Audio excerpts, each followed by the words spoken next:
Excited for the reopening of Boracay in the next few weeks? Well, you might want to hold off on your plans for now. Yeah, that's right, Sean. Officials say there's still more work that needs to be done on the island. Shaila Francisco gives us a glimpse of the new Boracay. Green algae used to compete with tourists in Boracay, whether in the water or on its sandy white beaches.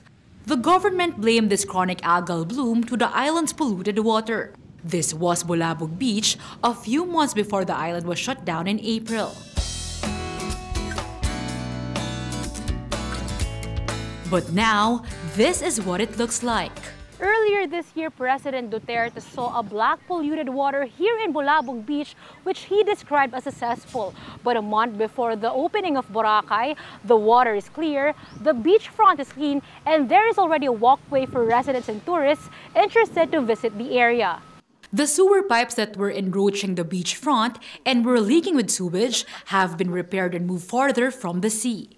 And good news, you no longer have to worry about swimming in its waters. Based on latest samples, water quality in the beach is classified as SB, meaning it's safe for swimming. There's also a road now leading to the beach. The main road, however, is an entirely different story. Much of it remains unpaved. There are exposed manholes. In its current condition, a downpour easily turns it to mush. The task force explained construction was delayed due to rains. And now that the country is in the middle of the rainy season, the task force expects that only 2 out of the 7 kilometers will be completed before opening. Officials are already warning incoming tourists that there will be a few more roadworks when they visit the island in the coming months. And residents say this is enough proof that the island isn't ready to welcome vacationers yet.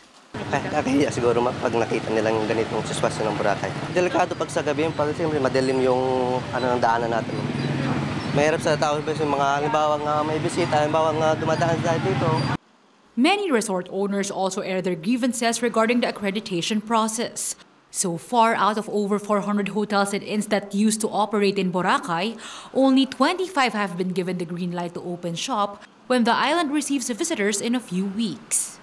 Resort operators are also confused with the guidelines on accepting tourists. Currently, the government is proposing to limit visitors to around 19,000 at any given time. But it will only allow a little over 6,400 visitors to enter the island each day. Who will control this guidelines na sino yung influx na yon na that we will be in there. So how are we going to do that? Mas marami yung tourist pupunta, yung compliant, kukunti lang. The task force admits that there's more that needs to be done when it finally opens on October 26. So the opening on October 26 is just a first phase of the opening because we believe that rehabilitation of Boracay will take at least 2 years for the total rehabilitation. But at least the 6 months has produced something that would actually restore Boracay into its pristine state. Before that, there will be a dry run on October 15. The government is only allowing 1,000 rooms to open on the first day of the dry run. Don't get your hopes up because officials will prioritize locals and residents of Aklan. The government is also looking at an access pass system to monitor entry and exit points. The dry run will also test some of the policies that had been proposed when operations in Boracay resume. If you're looking for water sports and diving activities, you might be in for a disappointment. The government is suspending them for the meantime. And that seaside massage that you've been longing for, nah, that ain't happening.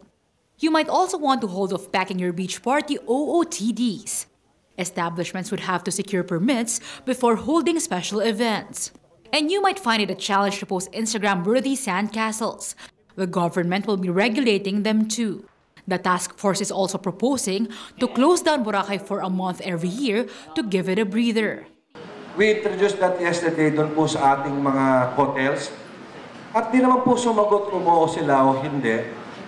Ang tanong lang po natin, you choose 1 month closure a year o 6 months closure a year. Pero that closure, hindi po totally closure. This is an adoption to close season, meaning to clean, recover, at a consolidated effort of all. The government plans to create a Boracay Island Development Authority to regulate operations on the island. Shyla Francisco, We Are One News.